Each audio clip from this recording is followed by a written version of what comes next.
Ok, buonasera a tutti, belli e brutti, principalmente belli perché siete qui in orario. Vi invito caldamente a sedervi.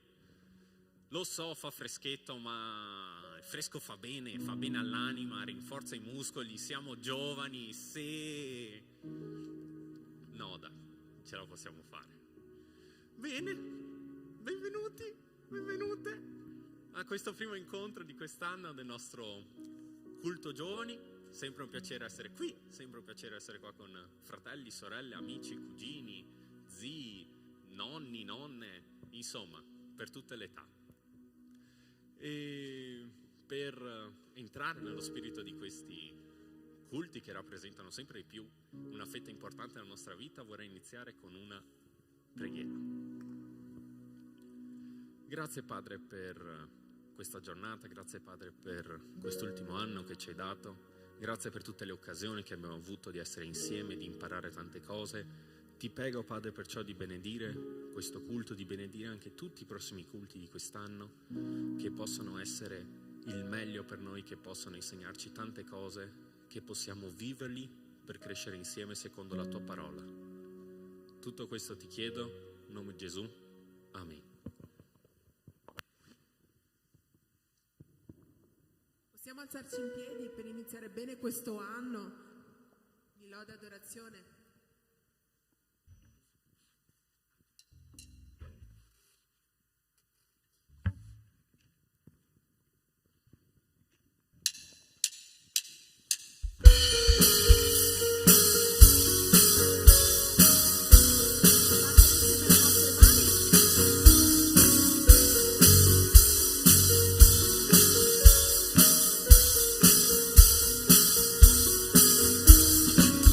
Rejoice.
canzone e cantiamo tutti insieme in comunione questo prossimo canto che si chiama Stringimi Signore, e chiediamo al Signore tutti insieme di stringerci tutti quanti, di mostrare, di farci sentire la sua presenza qui stasera, ma anche sempre nelle nostre vite.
Personalmente posso essere finalmente qui, Signore, dopo tanto tempo posso partecipare a questo studio. Signore, ti chiedo di aprire i cuori di ognuno di noi per poter accogliere la parola che verrà portata questa sera. Signore, parlaci profondamente, Padre, e insegnaci cose che ancora non sappiamo, ricordaci cose che già ci avevi detto ma magari ci siamo dimenticati, Padre, e che queste cose possano rimanere ferme nella nostra testa, nel nostro cuore, nella nostra vita, e possano essere le basi per poter continuare a avere un rapporto con te e maturare ancora di più insieme a te, Padre. Ti ringrazio per ogni persona qui presente e benedici ognuna delle loro vite, Signore. Amen. Potete sedervi.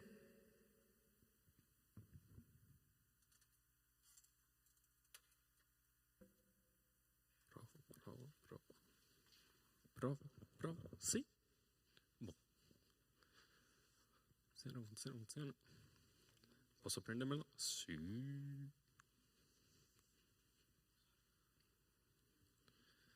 Ok. Bene. Finito l'anno 2021. 21, mi dicono dalla regia. Sì, non sono molto collegato a quello. Io ho perso il conto, dopo il 2019 ho totalmente perso il conto. Il che fa comodo quando devo dire la mia età. Sì, tantissimo comodo. E siamo qui di nuovo 2022, sì, nessuno mi ha corretto, perciò suppongo sia giusto, di un nuovo culto dei giovani. Approfittando di questa situazione, direi che tanto vale la pena ribattere sul perché è così importante il culto dei giovani. Abbiamo iniziato con semplici incontri. Questo è andato avanti per anni, da quando la Chiesa praticamente è nata, si è andato avanti con gli incontri. Poi abbiamo cominciato a fare gli eventi, quella volta al mese che ci mettevamo e dicevamo ok, no, vogliamo fare qualcosa di diverso, vogliamo aggiungere un momento di lode, vogliamo aggiungere un momento di riflessione, magari anche qualche piccolo evento, qualche altro piccolo ministero come quello del ballo, come è stato quello del teatro. E via via ci abbiamo preso un attimino di gusto e sotto gentile influenza dei nostri simpatici, saggi, bravissimi pastori e con gentile influenza io dico, adesso ogni sabato voi fate qualcosa del genere. Noi li abbiamo guardati e abbiamo detto, ok, ed eccoci qua. Caspita, io in primis non l'avrei mai detto, mea culpa, peccatore che non ho visto così tanto nel futuro. Ma iniziamo con un testo che secondo me sottolinea intensamente l'importanza dei giovani nella Chiesa, perché nella Chiesa sì, si parla tanto di persone, si parla tanto di vecchi decrepiti, si parla anche tanto di giovani, anche se ogni tanto non ci viene in mente, perché ad esempio noi pensiamo sempre a personaggi come, che ne so, Abramo, prima immagine che ci viene in mente, il vecchio decrepito di 80 anni. Va bene, poi parliamo, Isacco, pensiamo a due cose di Isacco, il bambino che sta per essere sacrificato e il vecchio decrepito di chissà quanti anni. Pensiamo a qualcos'altro di positivo, che ne so, Giacobbe, il vecchio decrepito. Insomma, invece la Bibbia, soprattutto il Nuovo Testamento, è pieno di riferimenti a giovani, pieno di riferimenti a bambini che hanno cambiato la storia della loro comunità, cambiato la storia della loro fede, cambiato la storia come la conosciamo oggi. Perciò andiamo a leggere il testo in 1 Giovanni 2. Vi lascio i tempi per tirare fuori il telefono, le Bibbie cartacee, chi ce le ha, chi vuole guardarsi. 1 Giovanni, molto vicino ad Apocalisse. Se aprite la Bibbia dall'altra parte e piano piano sfogliate, ci arriverete prima.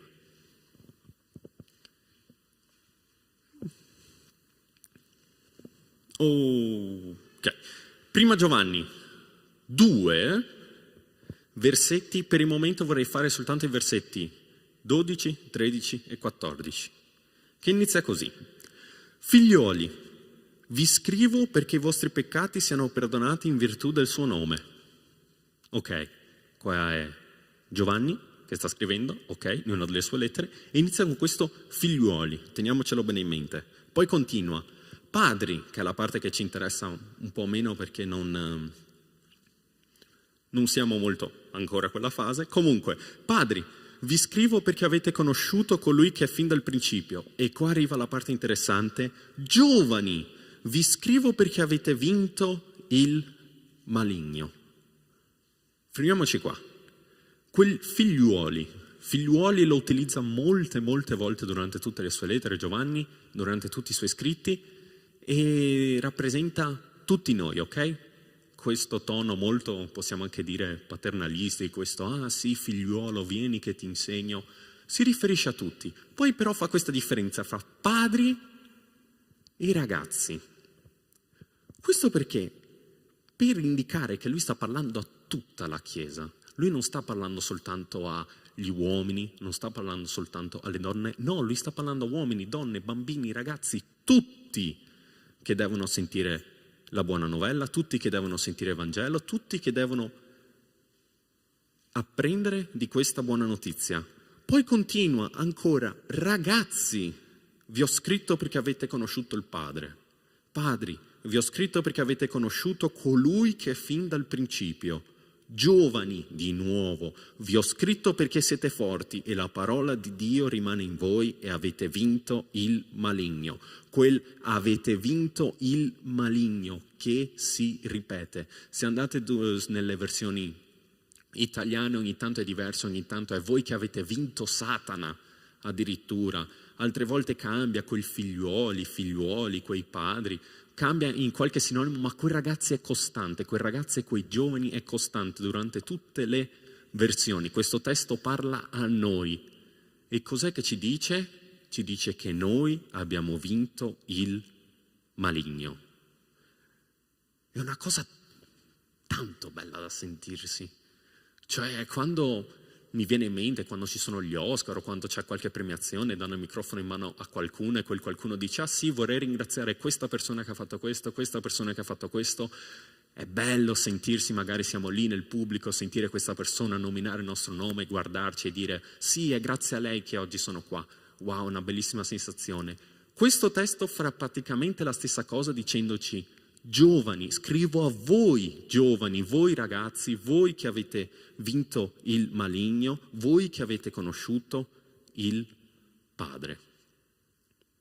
E questo non è l'unico testo che riguarda i giovani, in verità ce ne sono così tanti che ho dovuto davvero sceglierne pochi, ma mi piace molto quel testo in Tito, che è una lettera che Paolo indirizza a Tito, un ragazzo che, se leggete durante i primi versetti di quella lettera, c'è scritto che lo considera come un suo figliuolo legittimo nella fede, o figlio legittimo nella fede, dipendendo dalla versione, in cui ci sono diverse esortazioni indirizzate a diverse componenti della Chiesa, a padri, a madri, a giovani, a ragazze. E la parte dei giovani si trova in Tito 2, nei versetti 6 e 8, in cui sta scritto: esorta ugualmente i giovani a essere saggi. Qui è Paolo che sta parlando a Tito. Presentando te stesso in ogni cosa come esempio di opere buone, mostrando nell'insegnamento integrità, dignità, linguaggio sano, irreprensibile, perché l'avversario resti confuso, non avendo nulla di male da dire contro di noi. In altre versioni anche contro di voi. Tito in questo caso era un ragazzino, non ho trovato la sua età precisa, ma questo tono paternalistico che gli dà Paolo di sicuro ci fa capire che era un ragazzino che aveva una responsabilità enorme, una responsabilità che Paolo gli presenta come: tu devi insegnare ai giovani di questa Chiesa ad essere saggi, presentando te stesso in ogni cosa come esempio. Perché una questione è venire qua davanti, come il mio caso, infatti, lungi da me paragonarmi alla figura di Tito o anche Paolo, ma un conto è venire qua davanti, microfono in mano, e dire: sì, bisogna essere questo, bisogna fare questo e quant'altro, ma un conto è quel presentando te stesso in ogni cosa come esempio.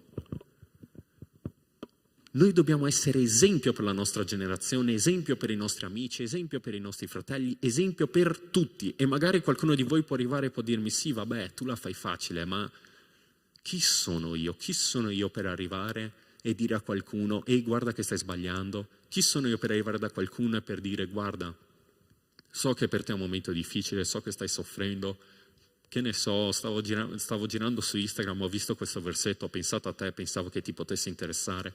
Qualcosa del genere. Chi sono io? E io vi giro la domanda: chi era Samuele? Chi era Davide? Chi era Giosuè?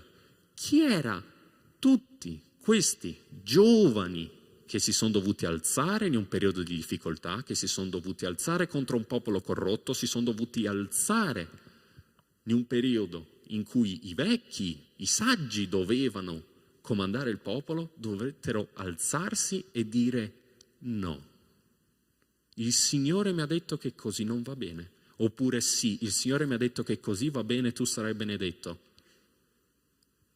Qualcosa di pesante.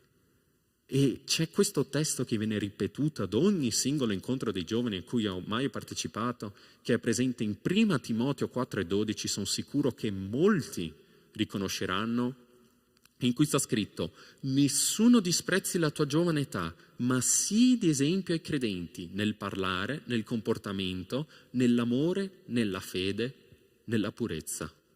Ripeto, nessuno disprezzi la tua giovane età. La tua giovane età non deve essere elemento per non ascoltarti. Le persone possono dire: guarda, non ti ascolto perché sei questo, non ti ascolto perché predichi qualcosa che non fai. Le persone possono dirti di tutto, ma non permettere di dirti: non ti ascolto perché sei giovane, perché tu non ne sai nulla, tu non ne capisci, perché la Bibbia è scritta, credo sappiamo tutti più o meno a questa età leggere, più o meno, perciò arrivare da qualcuno, dargli una Bibbia in mano e di dirgli: guarda, il tuo comportamento non è in linea con quello che sta scritto chiaro e tondo qui, oppure dirgli invece: guarda, in questo momento di difficoltà puoi affidarti a queste promesse divine, oppure puoi affidarti a queste benedizioni.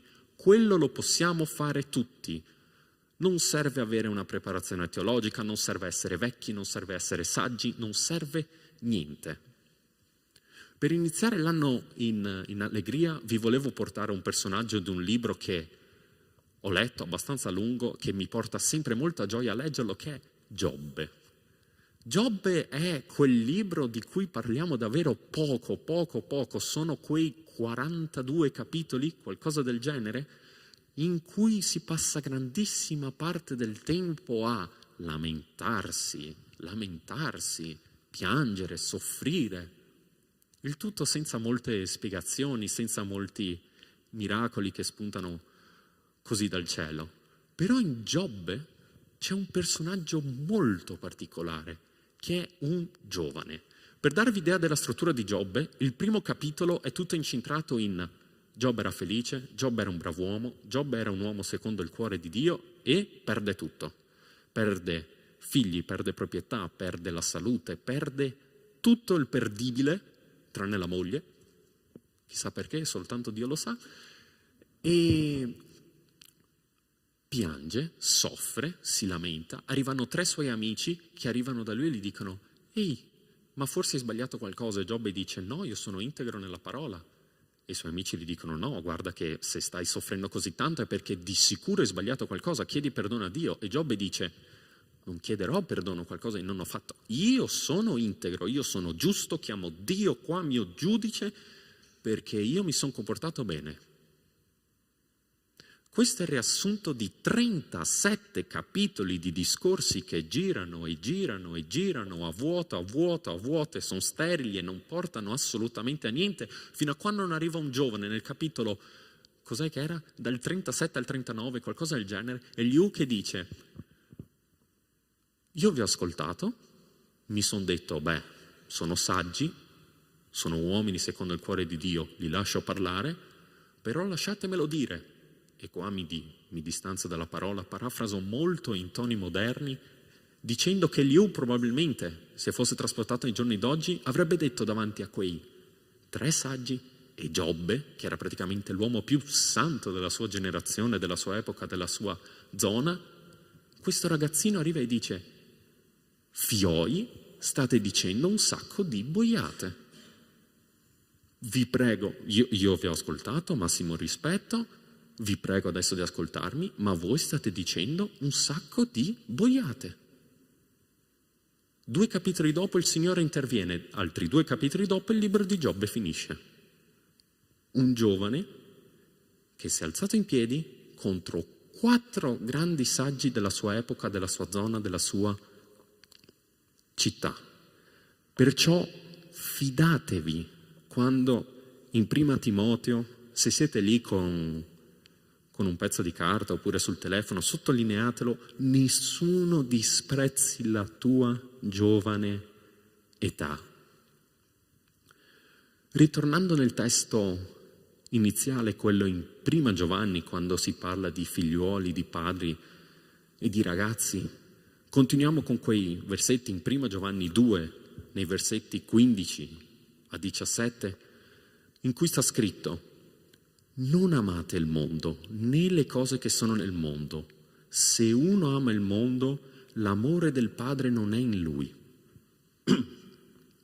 Perché tutto ciò che è nel mondo, la concupiscenza, mannaggia me che scelgo i testi con le parole difficili, la concupiscenza della carne, la concupiscenza degli occhi e la superbia della vita non viene dal Padre, ma dal mondo. E il mondo passa con la sua concupiscenza, ma chi fa la volontà di Dio rimane in eterno.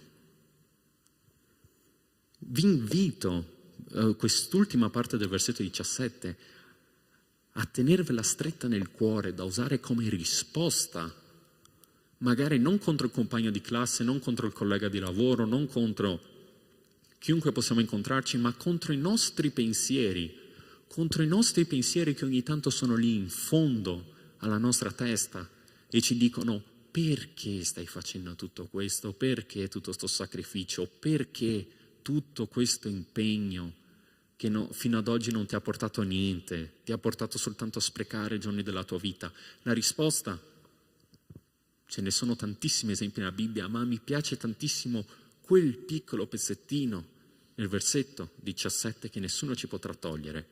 E il mondo passa con la sua concupiscenza, ma chi fa la volontà di Dio rimane in eterno. La vita eterna è la nostra ricompensa, la vita eterna è il nostro traguardo, la vita eterna è perché facciamo tutto questo. Perciò quando arriva quella vocina, che può essere fisica da un compagno di classe, può essere fisica da un ateo, che arriva e non ci vede niente, ricordiamoci di come noi stiamo facendo la volontà di Dio. E sta scritto più e più volte: chi fa la volontà di Dio rimane in eterno.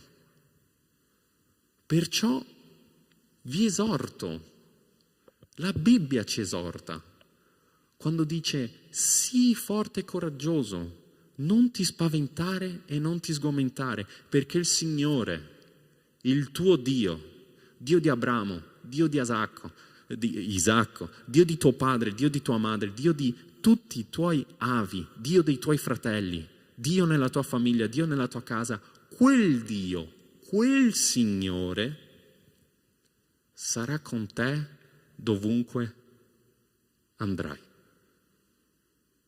E di nuovo questa formula del sarà con te dovunque andrai la vediamo spesso.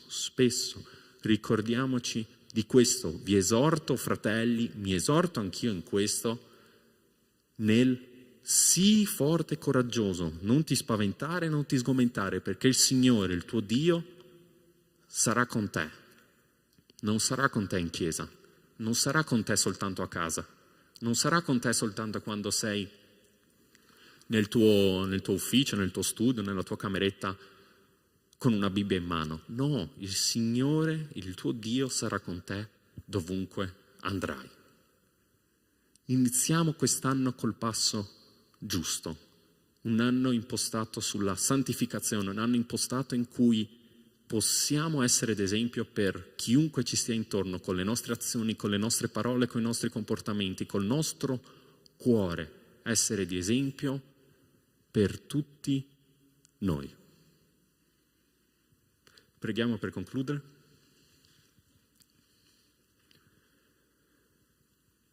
Ti ringrazio, Padre, per tutto quello che hai fatto per noi. Ti ringraziamo per queste parole di incoraggiamento che abbiamo appena letto. E ti ringrazio, Padre, per la vita di tutti i miei fratelli e per dove siamo qui oggi.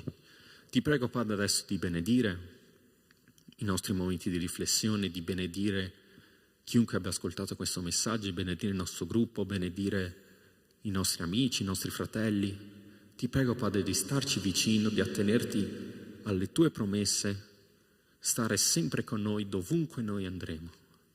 Ti prego, Padre, di farci forza quando verremo schiacciati, quando verremo presi in giro per colpa della nostra fede, per colpa della nostra età, per colpa di quello che noi siamo o facciamo. Ti chiediamo tutto questo nel nome del tuo Figlio Gesù. Amen. Perciò adesso noi ci dividiamo come al solito, sì, attraverso i nostri gruppi. Saluto le persone a casa e ringrazio per averci seguito e ci vediamo.